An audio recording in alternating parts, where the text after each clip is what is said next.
Shut up and sit down. तो चलिए आइए अब हम लोग पढ़ते हैं chapter 10 establishment of the Mughal rule. Mughal शासन की स्थापना के बारे में अब हम लोग पढ़ेंगे। तो आइए देखते हैं इस चैप्टर में क्या क्या है जो हम लोग को पढ़ना है। In the previous chapter you studied about the establishment and consolidation of Delhi सल्तनत 1206 to 1526। अब जो स्टूडेंट हमारे वीडियोस को लाइन से देखते हैं, सारा चीज़ लाइन से पढ़ते हैं, वो पिछले चैप्टर में दिल्ली सल्तनत की स्थापना के बारे में पढ़े होंगे और दिल्ली सल्तनत के कंसोलिडेशन, जिसको संगठन कहते हैं, उसके संबंध में पढ़े होंगे। ठीक है। अब यह सब चीज़ 1206 से 1526 ईस्वी के बीच की है। During this period the rulers were Turks and Afghans.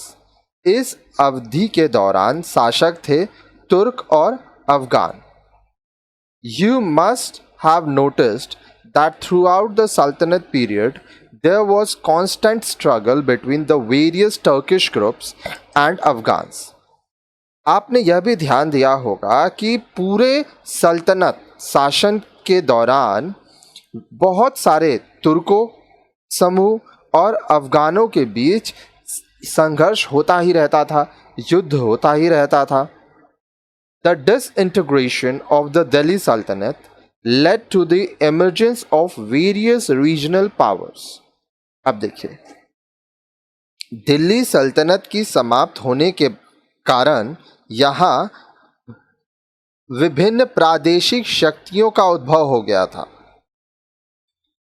Therefore, when Babur invaded India in 1526, the central power of the Sultanate had substantially weakened and there were a number of independent kingdoms.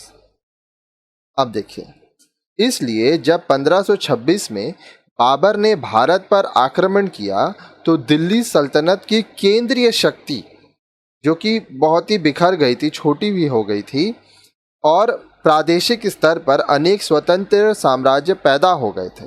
ठीक है। The Delhi adjoining regions were under Sultan Ibrahim Lodi.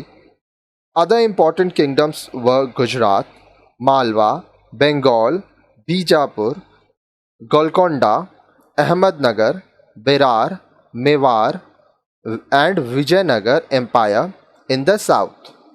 Besides, a large number of smaller autonomous chiefs were also ruling in different parts of the country. अब देखिए, दिल्ली और उसके आसपास के क्षेत्र सुल्तान इब्राहिम लोधी के अधीन थे।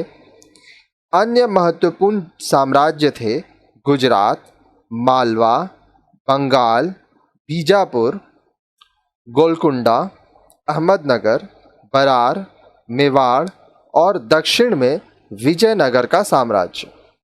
इसके साथ साथ बहुत बड़ी संख्या में छोटे छोटे स्वयं भू राजा भी थे जो देश के अलग अलग भागों पर शासन कर रहे थे। In this lesson you will study about the conquest of India bye a new ruling dynasty, the Mughals. अब यह जो चैप्टर है, इसमें आप जानेंगे कि भारत पर मुगल शासक वंश ने कैसे विजय प्राप्त की। The Mughals were led by an able military commander and administrator from Central Asia named Zahiruddin Muhammad Baba. मुगलों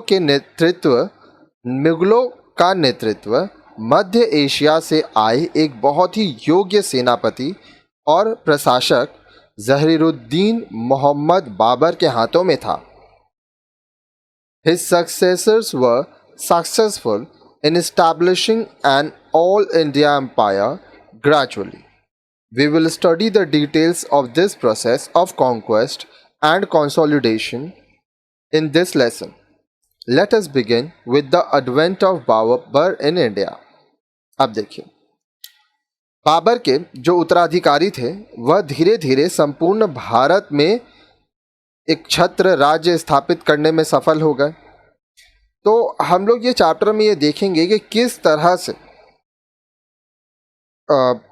राज्य जीते गए, उनको संगठित किया गया।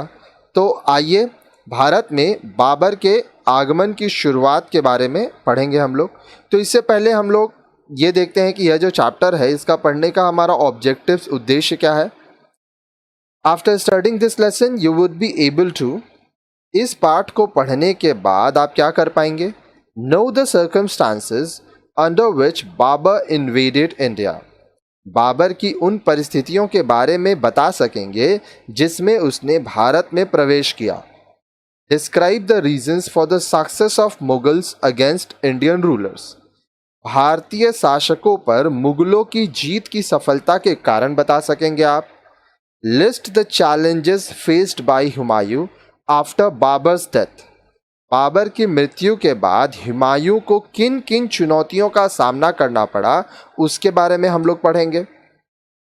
Analyse the circumstances that led to the defeat of Humayun and revival of Afghan power, उन परिस्थितियों के बारे में हम लोग पढ़ेंगे जिनके कारण बाबर को हार स्वीकार करना पड़ा। ठीक है, हुमायूं हार गया और अफगानों की शक्ति वापस से हो गई।